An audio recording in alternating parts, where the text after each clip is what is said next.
When I started this journey, most people that I was going to be competing with were white men who went to Stanford, MIT, or Harvard, and who had some sort of network, somebody who was either friends and family who were going to hook them up or open doors for them, or some sort of entrance and proximity that I just didn't have.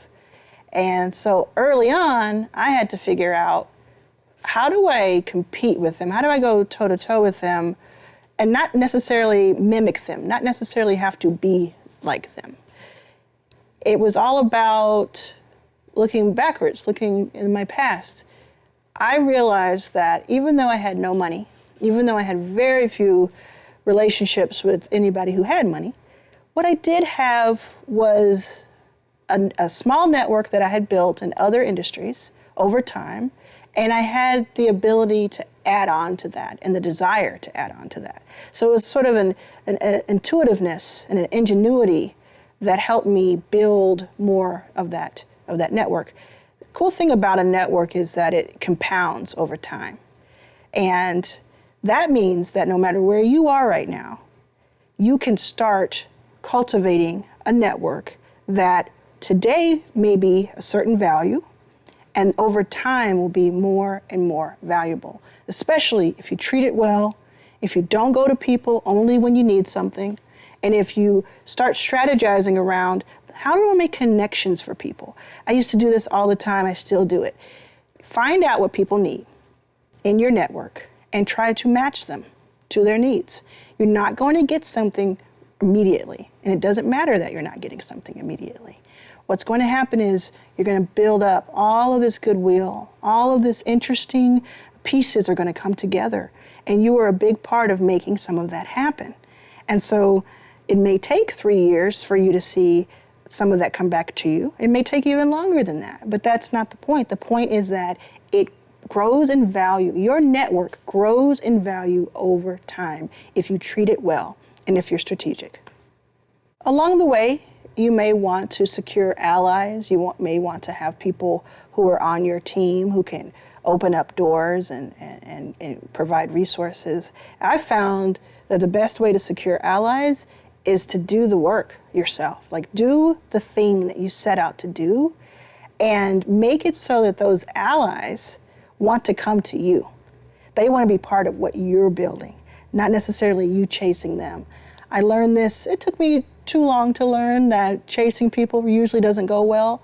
But if I started building something, if I stayed true to it, if I built up something that was so valuable on its own, not just financially, but the community and what it's doing to impact and catalyze, people will come out of every corner of this earth to be part of that, to help you, and to join, to get onto the rocket ship, as it were.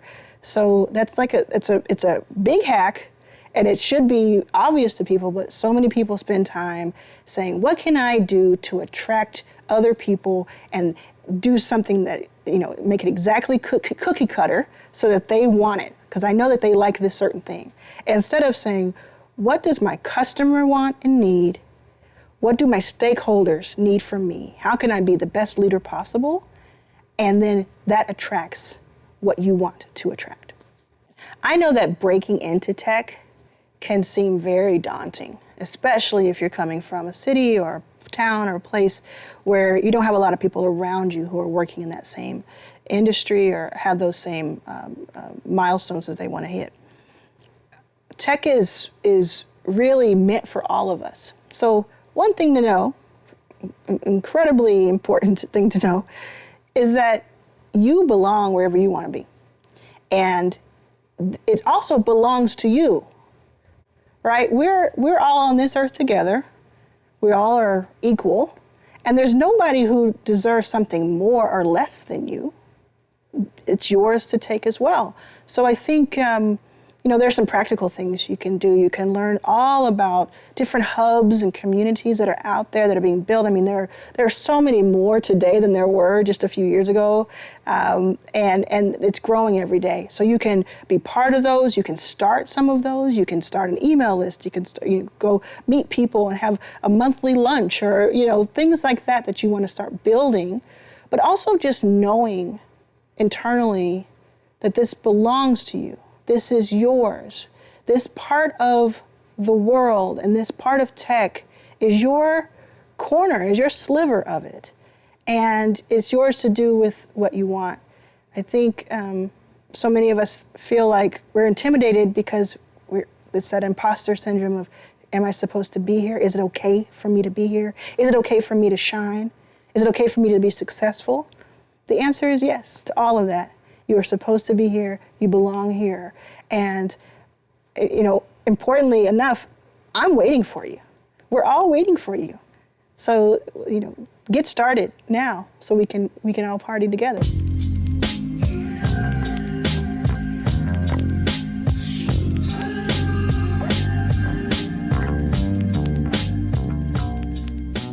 All of what I've just talked about is going to get you where you want to be. You have to take the initiative, though, and go with it. You can't just watch this, take it in, agree with me, and do nothing about it. The reason I'm here is because I moved. I took action. That's your job. That is what your responsibility is, to do that. We are very fortunate to be here, to be living at a time like now. And I think it's an insult to our lives not to do something with it.